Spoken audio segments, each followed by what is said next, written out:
All right, guys, this one's going to be a little bit different. It's just me talking. There's no bikes. There's no anything like that. So if you want to skip it, go ahead. One of the main things I wanted to talk about today is buying and selling bikes during the pandemic.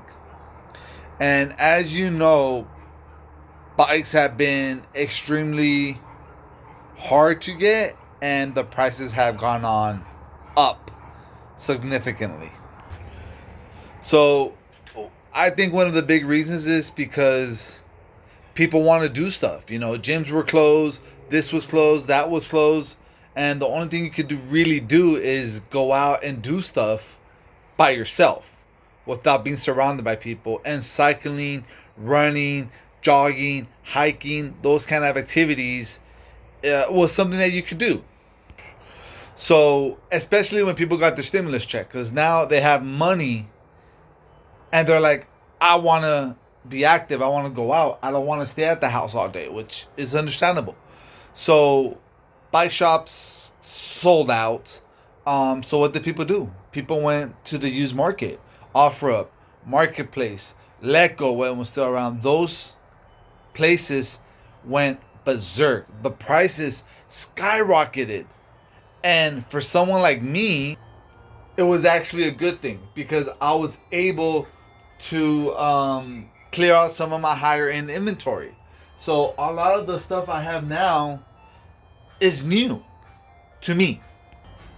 But also, when I ran out of stuff, I needed to buy stuff and no one had anything. I was paying 2 to 3 times as much for bicycles that I usually wouldn't have even thought twice of. But because, bikes were so scarce, I had to start buying lower end bikes. I had to start fixing, big box brands. I've done a couple, Magnums, just because I wanted to do something. And that was weird because, look, I'll try to save any bike as long as it's worth saving. And I always tell people it might not be worth money wise, but it's worth saving just to keep it on the road, have a kid be happy with it. I fixed bikes for $3 that I bought and sold for $20 after putting, a couple hours of work in it, and the kid was happy. And I don't mind doing it because it keeps it out of the yard land, the yard fill, you know what I mean. But it got to a point where I couldn't even buy a used bike off my regular people, not people, but OfferUp. I'm like, it's $100 bike and they're asking $300, $250, $150. I'm like, $150 after you put tires, tubes, cables. What am I gonna do with it? And those are people who have 1 or 2 bikes. I don't have 1 or 2 bikes. I do have the ice cream truck that passes almost every day by my house, which is pretty cool. But at the same time, not, because then I buy ice cream almost every day. You can see it right there. And that's just pretty cool. But when you only have 1 or 2 bikes, you'll wait for the right customer. You'll wait for the right person. I just want to fix stuff. I just want to do stuff. I'm not in this to make a lot of money. I really ain't. I just want to get off the couch, work on a bike, and have fun. That's it. So for me to be able to hold a bike for the right customer, I can't. Now, don't get me wrong. I do have higher end bikes that I won't sell unless I get a price I feel it's worth. But for the most part, I sell bikes for under $200, under $100. Some of them I have listed for $50. I have this one right here. This giant Mosh, I have it listed for $60. This Missy right here, I have it listed for $20. $20. I'm not in here to make a lot of money. I'm just here to work on bikes because I like working on bikes. I like giving kids bikes. I like seeing a kid. I sold this one bicycle for $85. The kid got his wheels stolen.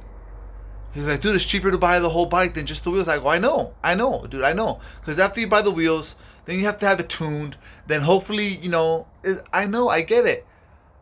The kid was so happy because now he was able to go to school, and his mom didn't have to wake up every morning to take him. I did tell him to buy a better lock though. The $3 bike I bought, I delivered it, and the guy gave me $20.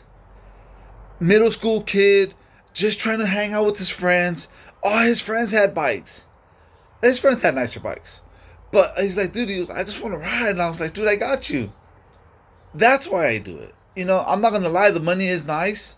An extra couple bucks here and there. Yeah, the money's nice. But that's not why I'm doing this.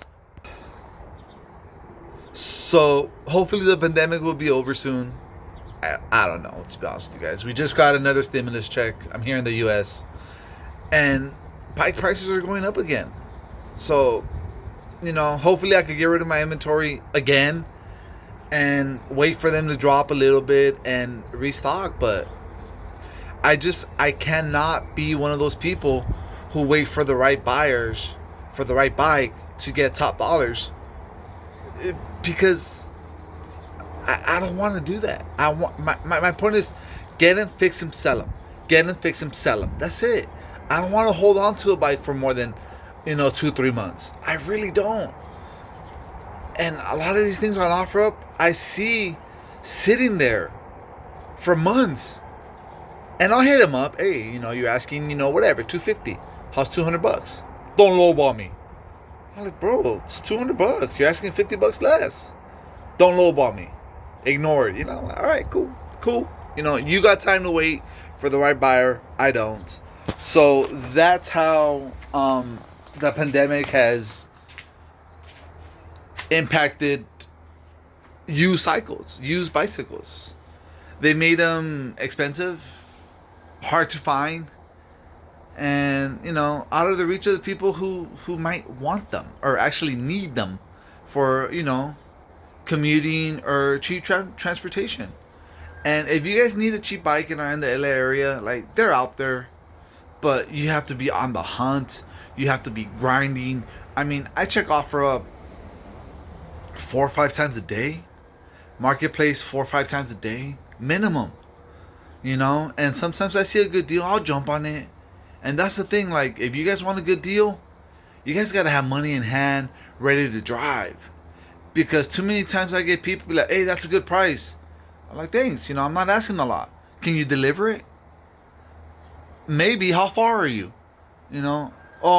40 miles away for a bike I'm selling for $30. Or even if I'm selling for $100, I'm not driving 30 miles to drop off a $100 bike that I probably paid 60 for or 80 for. Who knows? Like, I'm not doing that. So, I'll do it for a $500 bike that I bought for $100. Like, come on now. But that's not what I do. So if you want to buy a bike during the pandemic, just be patient and be ready, and just keep looking for deals. All right, guys, it's kind of a weird video, but Airstore Cycles out.